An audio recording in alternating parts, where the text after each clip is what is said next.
Ladies and gentlemen, thank you very much for listening to my talk. Today I'm going to unpack the issue of the introduction of Mashona languages, Shona language in South Africa. A few days ago, we read on media that there were uproar around Pretoria where one of the schools in Pretoria wanted to introduce Shona languages, where community members, there was a hullabaloo around within the community whereby some people were questioning why the Shona language has been introduced in South Africa, especially township schools. And then, but when you look at this case from a cultural perspective, I think it requires attention. The Shona language, why Shona language is spoken. For those who may not understand that Shona language is the languages that is spoken in Zimbabwe.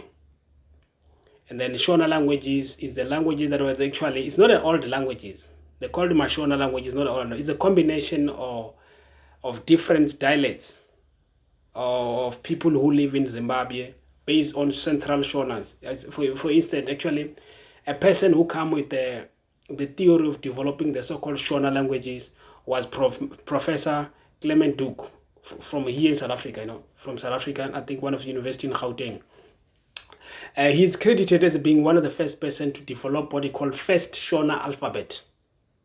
So this language Shona language was designed to unify people. They combine different different dialects. For example, Zizuru,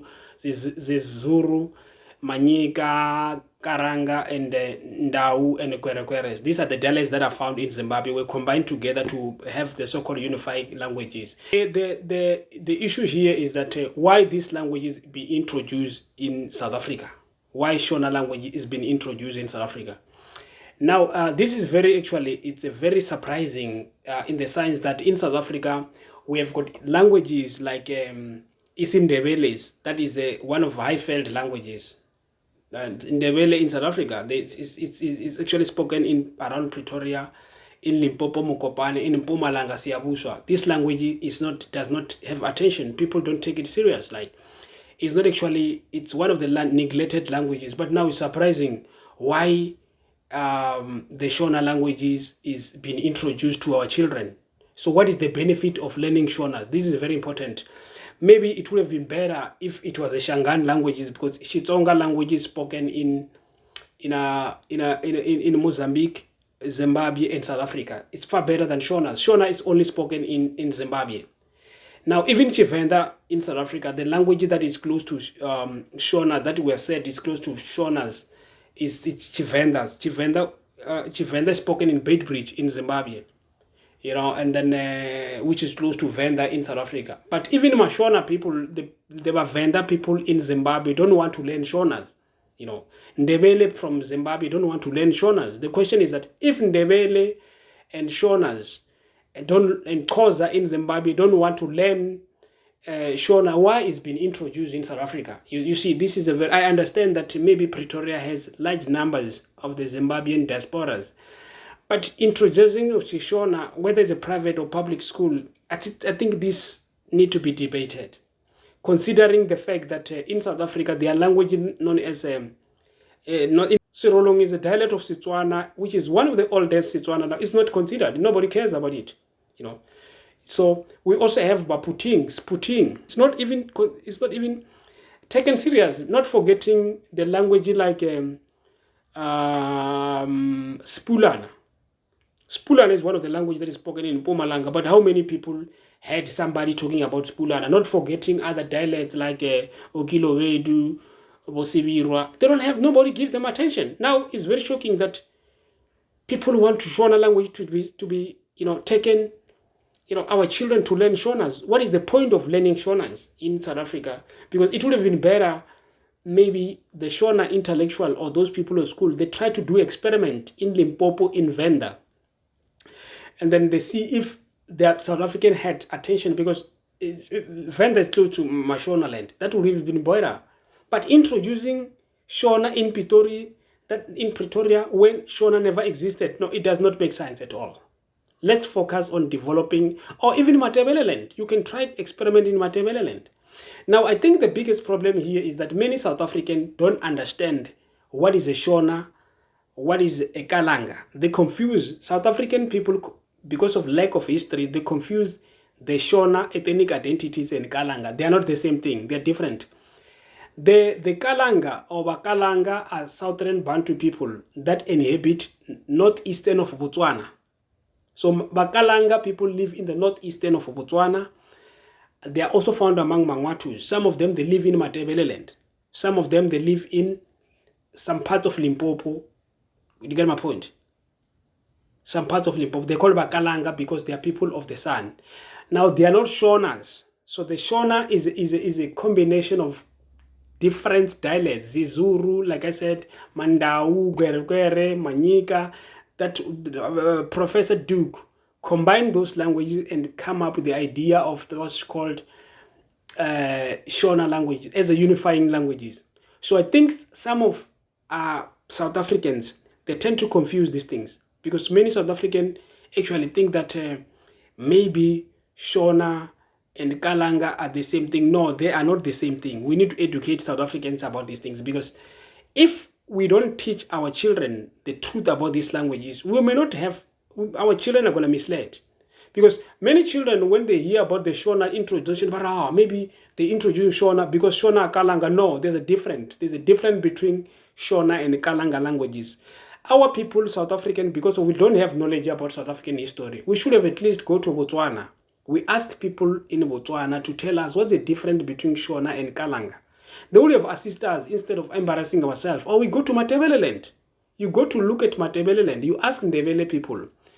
And then so to study feasibility of the introduction of languages. Just imagine all of a sudden the language is being introduced. South African people just accept it. This is not xenophobia.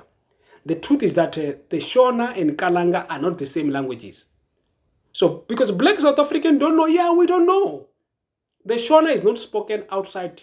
They know there are not many people outside Zimbabwe. Maybe a few of them in Mozambique, I just guess. But the Shona languages, maybe a few of them in Botswana. Shona languages not in international languages. It's not like Shilozi languages. It's not like what do you call Shilozi languages, much international languages compared to Shonas because it's spoken in different areas. It's not like Setswana languages. It's not like Nguni languages, isiZulus.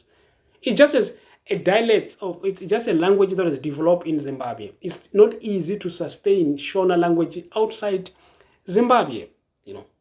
In fact, they should have at least encouraged Isindebele. If it was Isindebele, would have said, okay, Isindebele is already spoken in South Africa.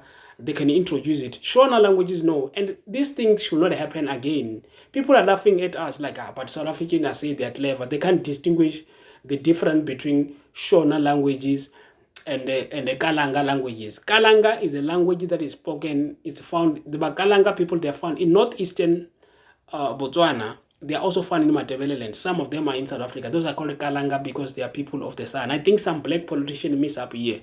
You know, whereas the Shona is those languages like Mandau, Kwerekwere, Manyika, Zizuru, and few Kalanga dialects inside the Shona languages. So because this language was actually, as I said, the professor Clement Duke play a prominent role when it comes to trying to develop it as Zimbabwean languages, you know. Because our people don't know these things, you know. What I'm trying to say is that while the Shona languages is very important, it's African language, indigenous language, but in South Africa it's not suitable. It's not feasible to study Shona languages. At least let's try to experiment Isindebele or Xitsonga languages. Like I said, there are languages like in the Eastern Cape, in the Eastern Cape, like Waputing and some dialect of Xhosa. Not forgetting in the oldest language is Sirolong, the dialect of Warolong. What happened to the dialect of Warolong? That's why we need to develop it, but they can't develop it because some people, they feel like, no, let's not confuse people. Let's not confuse people.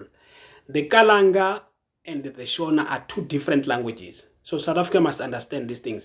But what is the point of teaching Shona language in South Africa? The language like which is close to Shona languages, it's Chivenda. Chivenda is not even, you know, it's not even spoken outside. It's only spoken in Limpopo and Gauteng. It's still struggling. The struggling languages. And The Xitsonga languages, which is spoken in Zimbabwe, Mozambique, and stuff, is still struggling. It's also struggling languages.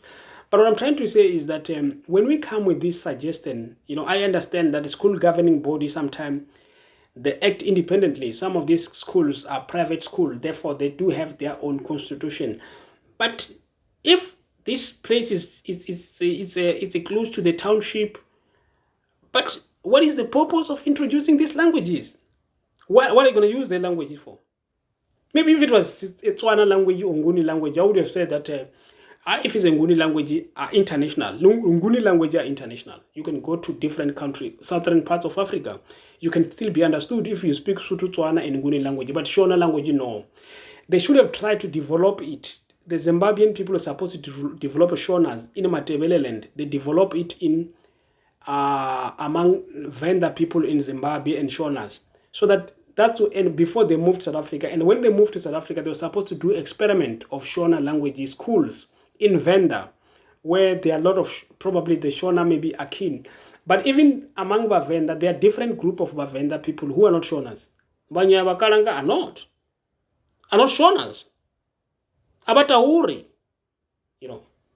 So we need to think about these things, And we also have various groups. There are a lot of groups that they're not part of those people, that are more like Kalanga. So I think the problem with black politicians who are trying to, I think politicians might have manipulated the process. They're trying to say Shona or Kalanga. No, South African politician or intellectual must not confuse people here. Go to Botswana, go to Zimbabweans, go to Matebele land, goes to Botswana, northern part of Botswana. Ask people what is the difference between Shona and Kalanga, because people are laughing at people. Just imagine these people will appear on TV, on media, they say Shona, Kalanga. But to baritse mun. Para kanjani na. Hii nintu. Most South Africa watu barena. Let's try to be reasonable when this is not feasible. Watu barishu. Watu barishu. Shuyatika man. Sharp.